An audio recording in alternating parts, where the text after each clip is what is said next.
Si e ka marrëdhënien Rama me amerikanët? Kujtojmë këtu që takimet thuhet se i ka të shpeshta me dhëndrin e Trumpit, për shembull Jared Kushner, që e lidh Sazani, ndoshta jo vetëm, nuk e dim. Shiko, sjarëm gjërat një nga një. Tek ajo çështja që presidenti Trump letrën e ka çuar presidentit Begaj. E ka homolog thua, po. Ti duhet ta çojë, sepse protokolli ku do ta çojë. Presidenti i Amerikës nuk do ta çojë me nivel tulit. Dhe ajo gjë që ne duhet të çojmë është që pra Amerika ka vëmendje, pra edhe në festat nëntorit funksionon diplomatikisht që vjen urime. Vim tek letra e Rubios, që është kundërparti pastaj i zotit Rama. Po normal që ne për ç'a lidhje kemi me Amerikën? Ke pa një biznes të madh amerikan në Shqipëri këtu 35 vjet. Ne përveç të qenit antar në NATO, në OKB dhe Këshillit të Evropës, ku ne dhe Amerika jemi, edhe në OSB, jemi pjesë, s'kemi ne gjë tjetër në Amerikë. Dhe realisht në marrëdhënie dy paqe Amerikë-Shqipëri, sot gjërat më të rëndësishme kush janë? Bashkëpunimi ushtarak, bashkëpunimi mes shërbimeve sekrete, bashkëpunimi me Departamentin e Drejtësisë për krimin, për spakun etj. Dhe lufta kundër krimit, se realisht këto kemi ne. Se po të kishim pas më shumë Amerikë në brenda, do kishte qenë më ndryshe Shqipëria. Ne kemi Amerikë fare pak. A është i fortë ndikimi amerikan? Po sigurisht që është i fortë, sepse është përveç që shteti lider dhe lokomotive e perëndimit, është gjithashtu edhe shteti më i rëndësishëm i NATO-s. Amerika pagun 77% të buxhetit NATO-s dhe na ka futur në NATO që si jemi jemi brima e fundit e kavallit me gjithmonë në këtë çështje. Shqipëria nuk ka probleme të natyrës terrorizmit, nuk ka probleme të natyrës luftës me fqinjet, ndryshim kufinjësh etj. Është në rrugën për të qenë në drejt Bashkimit Evropian dhe sigurisht që çështja e kontrabandës së drogës dhe të krimit të organizuar dhe të pasimit të parave janë çështjet kryesore për të cilat do flasim, sepse këto janë. Dhe fakti që sot amerikanët nuk e urojnë më dhe nuk i thonë ju lum bravo sa mirë keni bërë etj. Lidhet edhe me faktin që jemi në mandatin e 4 të një qeverie. Problemet ekzistojnë dhe normal që nuk është se do fshihen pas gishtit duke thënë që nuk ekzistojnë. Përfundoi ajo që e them unë, periudha e mjaltit. Me sa duket po shkon drejt përfundimit edhe periudha e dyllit, mes palëve. Dhe tani jemi në atë periudhën tjetër që si ja themi do të jemi, po. Jo, si ja themi do të jemi, ne kuptojmë vetë njerëz. Po, të jashqitje dhe normal që kur ka një përplasje mes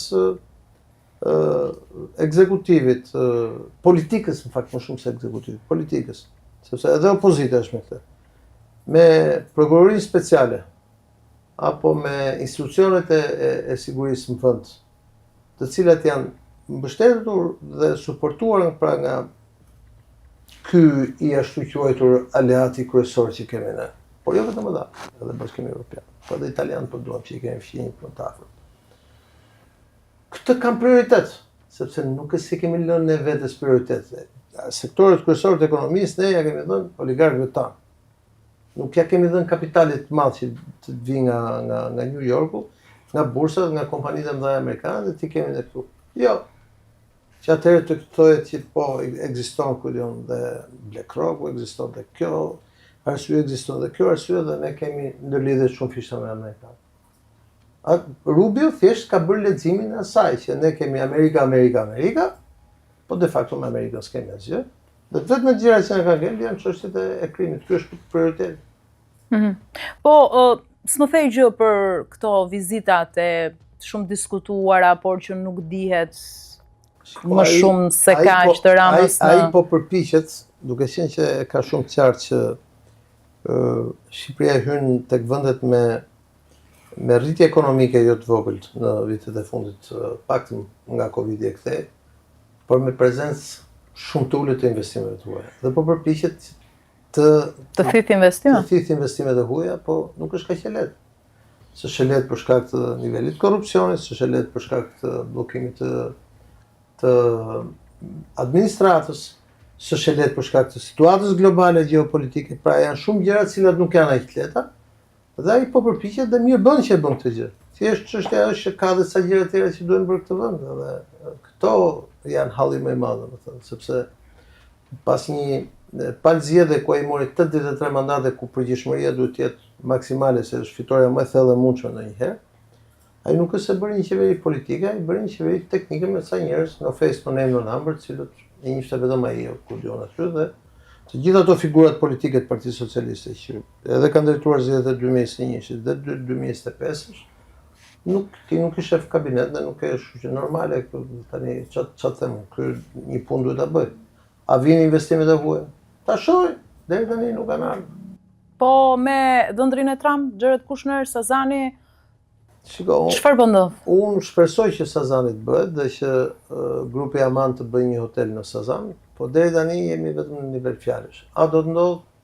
Unë shpresoj që të ndodh, se sa më shumë investimet huaja të vinë në vend, aq më shumë do të bjerë forca e oligarkëve vendas, po duhet vinë grupe të mëdha, duhet vinë industri të mëdha, duhet vinë. A do vinë? Di. S'ka asgjë konkrete domethënë. Po deri tani ne nuk kemi parë gjë, është hymë vitin e 13 të qeverisjes së zotit Rama. Unë nuk kam parë në një nga grupet e mëdha në botë. Po, përse po e përdor Rama këtë për të rregulluar marrëdhëniet me amerikanët apo thjesht për fuqinë e investimeve të huaja siç ti fole në parim? Unë them që nëse do të ketë, nëse Rama do të kishte mundësinë që në 4 vitet e ardhshme të korte investimeve të huaja të paktën me 1 miliard në vit ose 2 miliard në vit, GDP-ja e Shqipërisë do të dyfishojë, do të trefishojë, dhe është një nga argumentet kryesorë me të cilën ne do hyjmë BE. Sepse ne nuk mund të hyjmë BE duke qenë fukarinj të BE-s. Ka shumë kushte që janë në ndërsim BE, edhe kostoja sociale, dhe reforma e pensione, edhe vendimarrja për çështjet e financave, nuk është kaq e lehtë të hyjë në BE. Pra BE nuk është çështje vetëm e vetos apo jo e vetos. Gjithë ato kapitujt janë kushte dhe nën kushte për të qenë antar i BE-s. Dhe një nga zërat është ai investimet huaja. A do ketë? Ta shohim. Unë e kam parë Emirin e Katarit vi me jatë bëj pushime në Shqipëri. Ka takuar presidentin Nishanin atë kohë. Janë bërë vizita shumë të rëndësishme edhe nga kryeministrat dhe presidentët shqiptarë. Po de facto nga Katari në Shqipëri. Unë për shumë vite s'kam parë asgjë. Edhe me Emiratet, e vetëm gjë që duket që ka po merr këmbë, ka filluar të ndërtohet, është ajo e portit Durrësit. Po ta shohim, jemi akoma me t'i shohim. Pra, vitet ikin dhe kalojnë dhe nuk është se kemi kujton që thosh në një revolucion në çështjet e investimeve të huaja. Po, ka shumë nga ata që thonë, për shembull, kryeministri Edi Rama mund të mos e përfundojë këtë mandat dhe këtë shumë e lidhin edhe me amerikanët që mund të jenë ata përcaktues në këtë. Shiko, Edi Rama ka 83 vota. Po të doj, jo që përfundon këtë mandat, po me këtë gjendje që ka opozitën merr dhe një mandat tjetër. Sepse tek e fundit. Po pse drejtësia nuk bëhet asnjë lloj pengese për më tepër kur thuhet që janë amerikanët pas. Drejtësia mund të bëj pengesa sa dush, ai mund të heq njerëzit, po në fund fare këta gjithë do shkojnë në gjyq, do ketë gjyq, do ketë kundërgjyq, do ketë apel. Pra, ka kohën e vet gjithë kjo gjë, pra. A ka arritur drejtësia të shkatërrojë imazhin publik të politikës shqiptare dhe të institucioneve shqiptare me përgjimet dhe me skandalet e tyre? Sigurisht që ka arritur. Dhe për këtë arsye është krijuar kjo gjë. Pra drejtësia e pavarur. Sigurisht që do mrrit. Po them nga pikpamja politike, nëse nuk ndryshon diçka në pikpamjen sociale, pra lëvizja shoqërore, ti shef që del opozita atje çdo një ditë një javë, 200 veta atë. As 200 veta. Pra këtu duhet të ndryshoj e gjithë mënyra e të bërit opozitë dhe të perceptimit në raport me ndryshimin. Sa po e the? Nuk ikën kush, nuk e kush dorëheqje. Tani nuk lidhet vetëm se amerikanët nuk do vinë ta komandojnë Shqipërinë me flotën e 6, ne jemi vëndëtar i NATO-s. Pra do të ndihmojnë dhe do të përkrajnë disa personalitete dhe disa personazhe. A do jenë gjendje këta ta bëjnë? Do shohim. Deri tani nuk kemi parë asgjë.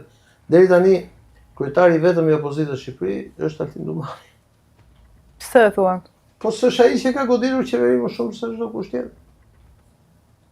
Ke të pandehur një zëvendësrim. Po është i vetëm ai apo kush janë pas? Po se është e rëndësishme kjo. Kjo është me marramendje, ajo që po them është tjetër gjë. Pra sot Altin Dumani është si drejtues i SPAK-ut, ka perceptimin që ky është i vetmi kryetari i opozitës shqiptare.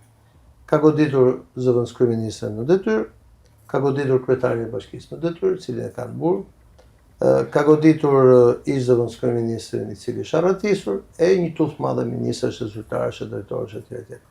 Pra, në këtë pikpamje, nëse do kishte ardhur goditja nga prokuroria e posaçme, të tjerë çka kanë bërë?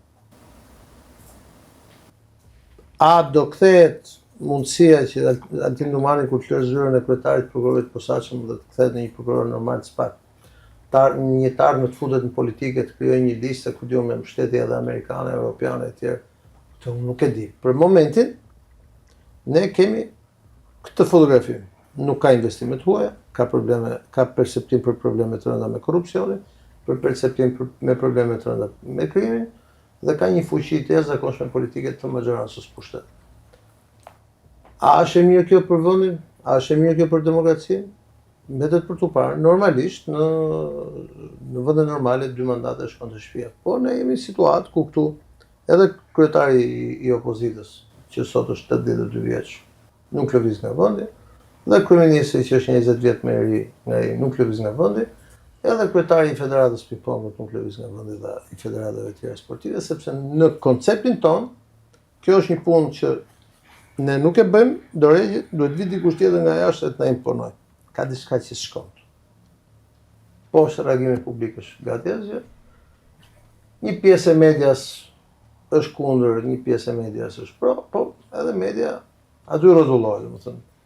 Duke hequr pamfletin ose në media të tjera që guxon sulmojë të gjithë, të tjerët janë më shumë fresk ndaj palëve se sa Edhe ajo që po ndodh për shembull në Beograd me regjimin e Aleksandr Vučićit shpesh lidhet si një po themi lëvizje apo strategji që të lëvizin paket këta drejtues të Ballkanit apo nuk e kam mendjen fare Trumpi.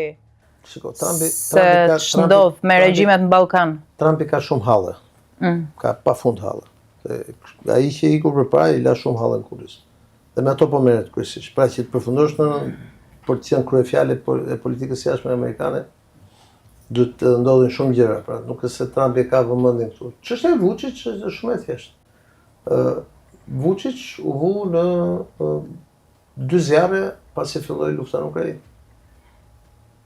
Në një anë kishte hallin e popullit det që është një popull filorus e tjerë, pra të pushtetit vet të kishës serbe që është filoruse e tjerë, pra kishte si motor e ruzëve. Dhe në anën tjetër kishte hallin e perëndimit i cili në një anë e kishte mbështetur Vučićin, jo ato historitë, jo Ballkania, po jo ato gjëra ashtu. Po në anën tjetër Vučić nuk i vu asnjë lloj sanksioni Rusisë, sepse nuk mundej. Pra, ajo që unë them gjithmonë që kur rri me perëndimorët flet anglisht dhe kur rri me këta të vetët flet serbisht që një gjuhë që ta kuptojnë dhe rusët çfarë do të thotë. Pra, gjithë destabilizimi i situatës në Serbi vjen edhe për shkak të këtij dualizmi të madh që ka patur Vučić.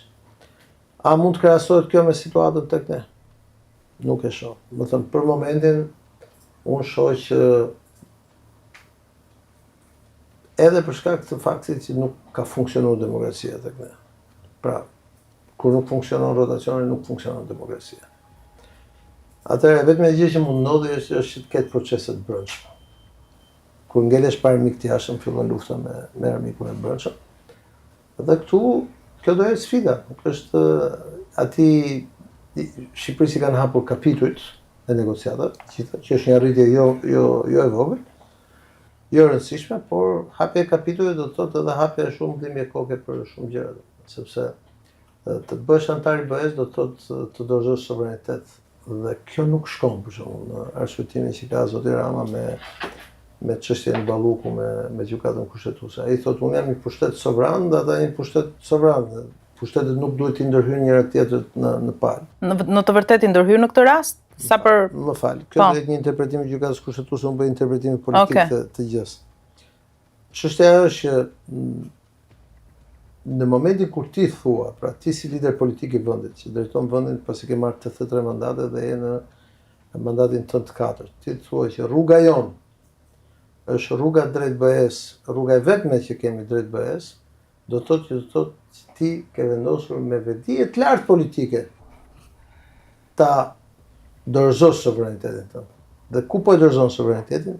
Tek të huajt, pra të një mekanizëm politik juridik ndërkombëtar që është Bashkimi Evropian, të cilët mbështesin fort pra këtë institucionin që quhet SPAK, dhe ti atë sovranitetin do e ke dorëzuar përpara, prandaj ke ardhur në këtë pikë. Dhe tani nuk mund të ankohesh më për këtë gjë, se që të ankohesh për këtë gjë duhet të isha ankuar kur u dënua Adriati Klalla, kur u arrestua Sali Berisha që u hoq, pra që ju dha masa pa ju hequr imunitetin, kur të morë në zyrë kryetari i Bashkisë Tiranës, që më shumë kishte kamera jashtë se sa pra lajmi ishte dhënë përpara e tjerë. Nëse flasim për njerëz zgjedhur, ka njëri më zgjedhur se kryetari i Bashkisë. Nuk ka, ai merr më shumë vota se të gjithë tjerët, dhe se kryeministri merr më shumë vota. Pra, është pak vonë për të kujtuar për sovranitetin, edhe për ndërhyrjen. Është pak vonë. Normalisht ai ka drejt kur thotë që më gjeni një vend që gjykata merr përsipër ta pezullojë. E vërtetë është kjo. Po e di pse. Sepse normalisht në vendet demokratike, sa fillon një hetim, jo që ti je marrë i pandehur, ti jep dorëheqje të vjen një tjetër. Dhe pastaj, nëse fiton, rikthehesh në lojë. Kështu që duhet t'i themi të gjitha ngjyrat e të vërtetës, edhe këtë që shkon, po edhe këtë tjetër. Flitet për ta mbyllur këtë pjesë, ka kohë në fakt që është hedhur si tezë që Rama synon presidencën në afat shkurtër. E beson këtë skenar? Po pse jo?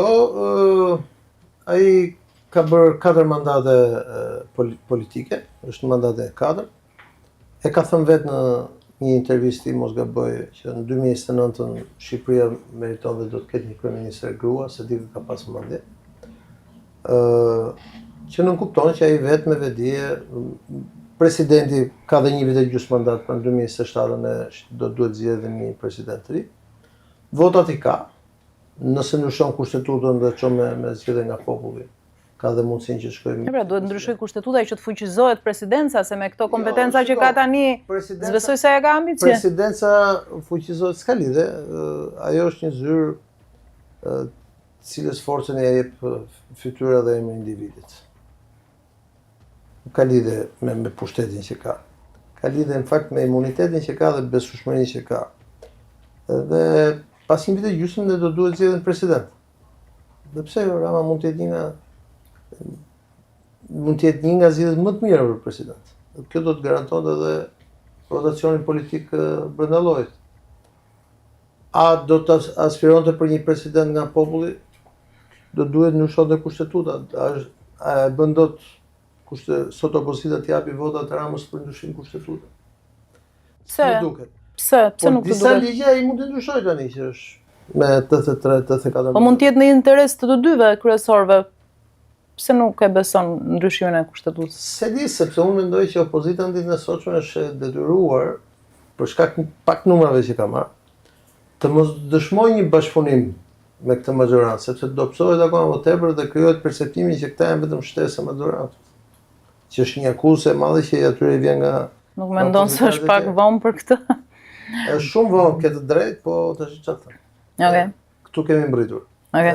Që nga çadra e famshme, e cila u mbyll me një marrëveshje të një bashkëqeverisje pas 4 vite opozitë, është krijuar gjithmonë ideja që këta flasin në tavolinë dhe kanë një lloj perceptimi të një bashkëjetese, ndoshta edhe interesash.